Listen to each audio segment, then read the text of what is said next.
மனித புதைகுழி வழக்கு எடுத்துக்கொள்ளப்பட்டது. யாழ் நீதவான் ஏ ஆனந்தராஜா அவர்கள் இந்த வழக்கு எடுத்துக்கொள்ளப்பட்டது. இன்று 2ஆம் கட்டத்தின் 10ஆம் நாள் அகழ்பணி நடைபெற்றது. இன்று காலை யாழ் பல்கலைக்கழக கலை பீடாதிபதி பேராசிரியர் ரகுராம் அவர்களும் தொல்லியல் விரிவுரையாளரும் பிரசன்னமாயிருந்து தொல்லியல் பீட மாணவர்களும் இந்த அகழ்பணியில் ஈடுபட்டு கொண்டிருப்பதை அவதானித்து சென்றார்கள். அத்தோடு இன்று 45 மனித எச்சங்கள் அடையாளப்படுத்தப்பட்டு 42 அகழ்ந்தெடுக்கப்பட்டிருக்கின்றது. நேற்றைய விட புதிதாக 3 மனித எச்சங்கள் அடையாளப்படுத்தப்பட்டிருக்கின்றது. இதே நேரம் புதிதாக ஆரம்பிக்கப்பட்ட மனித புதைகுழி அகழ்வின் போது மண்டையோடொன்று கண்டுபிடிக்கப்பட்டிருக்கின்றது. அத்துடன் நேற்று சந்தேகத்துக்கு இடமான பொருள் ஒன்று கண்டுபிடிக்கப்பட்டதன் அடிப்படையில் போலீசாருக்கு அறிவிக்கப்பட்டு குண்டு செயலடக்கம் பிரிவினர் வந்து அந்த பொருளை அகழ்ந்தெடுத்து நீதிமன்ற கட்டுக்காவலில் வழங்கியிருக்கின்றார்கள். அது ஆயுதத்தோடு காணப்படுகின்ற பரலாக கருதப்படலாம் என்ற ஒரு சந்தேகம் காணப்படுகிறது. ஆய்வின் பிற்பாடுதான் அது சம்பந்தமாக தெரிய வர இருக்கின்றது. தொடர்ந்து நாளை அரை நாள் வேலை நடைபெறும். அகழ்பணி தொடர்ந்து நடைபெற இருக்குது. 1 வயது 2 வயதிற்கு உட்பட்ட பிள்ளையின் மனித எச்சங்கள் அகழ்ந்தெடுக்கப்பட்டன. நேற்றியது முருகையா கோமகன் குரலற்றவரின் குரல் அமைப்பினுடைய ஒருங்கிணைப்பாளர். நீண்ட காலமாக சிறைகளிலே தடுத்து வைக்கப்பட்டிருக்கின்ற தமிழ் அரசியல் கைதிகளுடைய விடுதலை தொடர்பாகவும் ஜூலை மாதம் 25ஆம் தேதி கடந்த 2 வருடங்களுக்கு முன்னர் சிறைகளிலே படுகொலை செய்யப்பட்ட அரசியல் கைதிகளுக்கான நினைவு கூறும் ஒரு செயற்பாடு ஆரம்பிக்கப்பட்டிருந்தது. அது தொடர்பான பொதுவழியிலே செயற்படுகின்ற மனிதாபிமானாக செயற்படுகின்ற மக்கள் அமைப்பு சார்ந்த பிரதிநிதிகளுக்கும் மக்களுக்குமான ஒரு அன்பான ஒரு வேண்டுகோளினை விடுக்கும் ஒரு ஊடக சந்திப்பு. சிறைகளுக்குள் படுகொலை செய்யப்பட்ட தமிழ் அரசியல் கைதிகளை நினைவு கூர்ந்து சிறையிலிருந்து விடுவிக்கப்படாத உறவுகளின் விடுதலை வேண்டி அணிதிரள்வோம். இலங்கை ஜனநாயக சோசலிச குடியரசு என்னும் பெயரை தாங்கி நிற்கின்றது. ஆனாலும் இந்த ஜனநாயக சோசலிசம் வெளிப்படுத்தும் விழுமியங்களுக்கு மாறாக ஒடுக்கும் அரசாகவே இவ்வரசு பரிணமித்துள்ளது. இந்த அரசினது இரும்பு சிறைகளுக்குள் தடுத்து வைக்கப்பட்டிருந்த நிலையில் உயிர் பறிக்கப்பட்ட எமது உறவுகளான தமிழ் அரசியல் கைதிகளை உணர்வு பூர்வமாய் மனம் கொள்ள வேண்டியது தமிழ் மக்களாகிய நம் ஒவ்வொருவரது கடமையாகும். சுதந்திர வாழ்வின் உரிமைக்காக நித்தமும் போராடி கொண்டிருக்கின்ற எமது தமிழினத்தை சட்டத்தின் பெயரால் அடக்கி ஒடுக்குவதற்கென்று ஆதிக்க அரசினால் திட்டமிட்டு உருவாக்கப்பட்ட அவசரகால சட்டம் மற்றும் பயங்கரவாத தடை சட்டம் போன்றவற்றின் கீழ் இன விடுதலையின் பெயரால் கைது செய்யப்பட்டு சிறையில் அடைக்கப்பட்ட தமிழ் அரசியல் கைதிகளை நாம் மறந்துவிடலாகாது.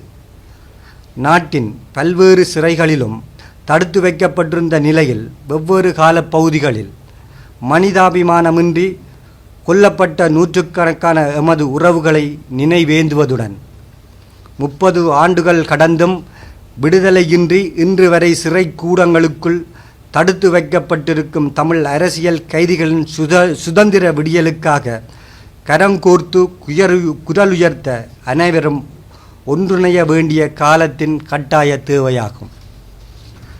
தமிழினத்தை வேரறுக்கும் வரலாற்றின் முதல் அத்தியாயமான ஜூலை கலவரத்தின் சிறைப்படுகொலை நாள் ஜூலை 25 முன்னிறுத்தி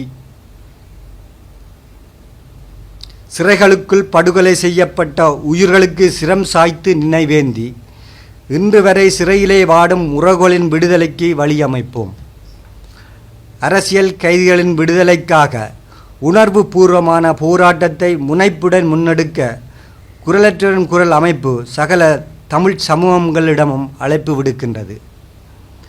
நினைவேந்தலை வலுப்படுத்தி விடுதலைக்கு வழி சமைக்க ஈழத்து சூழலில் மட்டுமன்றி அயலகமான தமிழகம் புலம்பெயர்ந்து வாழ்கின்ற பன்னாட்டு தமிழ் உணர்வாளர்கள், தமிழ் அமைப்புகள், மனித உரிமைவாதிகள், பல்கலைக்கழக மாணவர்கள், சிவில் சமூக அமைப்புகள், ஜனநாயக சக்திகள் என அனைத்து தரப்பினரிடமும் அந்தந்த நாடுகள் இதே போன்ற உணர்வுபூர்வ கவனக்குவிப்பு நிகழ்வுகளுக்கான ஒத்துழைப்பையும் ஆதரவையும் உரிமையோடு வேண்டி நிற்கின்றோம்.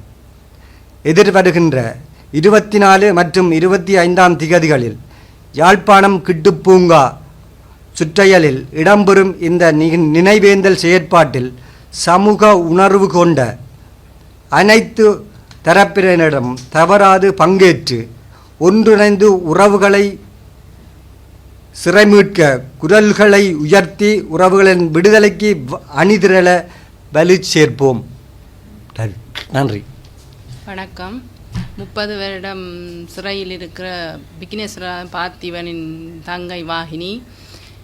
இப்போ 24, 25ஆம் தேதி எங்களோட அண்ணாண்ட விடுதலைக்காக எல்லாரும் ஒருமித்த குரலாக கேட்க இருக்கிறோம்.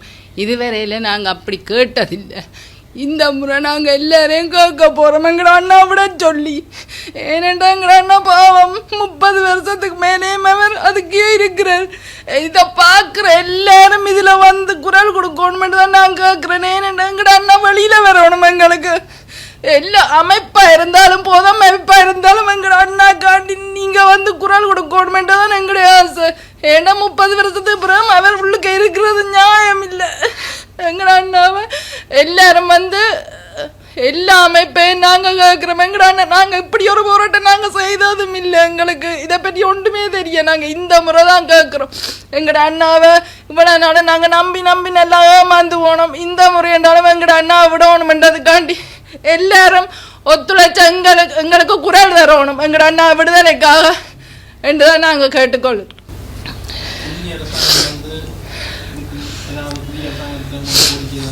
நாங்கள் எத்தனையோ கோரிக்கை வச்சுட்டோம். ஆனால் ஒரு தரம் எங்களுக்கு ஒரு பதிலும் இல்லை. கடிதம் உங்களோட கிடைச்சிருக்கேன்னு சொல்லினமே தவிர மற்றபடி எங்கட அண்ணாவை விடுவிக்கிறேன் எந்த ஒரு வாயிலிருந்து நான் இதுவரைக்கும் கேட்டதில்லை. அன்றைக்கு வந்து அந்த வந்தவர் இங்கே சம்மணிக்கு அவர் சொல்லியிருக்கிறார் அரசியல் கைதிகளை விடணும் என்று சொல்லி அந்த மனித உரிமை அவற்ற வாயிலிருந்து வந்தால் தான் நான் என் காதாலியே கேட்டிருக்கிறேன். அவர் சொன்னது சரிதான். ஆனால் இந்த அரசாங்கம் எடுக்குதில்லை அப்படி ஒரு முடிவை. எங்களுக்கு அதுதான் தேவை. இப்போ நாங்கள் அதுக்காண்டி தான் கேட்க நிற்கிறோம். இப்போ எல்லார்கிட்டையும் ஏன்னா நாங்கள் தனியாக தான் கேட்டிருக்கோம். இப்போ தான் நாங்கள் ஒட்டு மொத்தமாக கேட்குறதுக்காண்டி இருக்கிறோம். எல்லாரும் வந்து எங்களுக்கு ஒத்துழைப்பு தாங்கும்.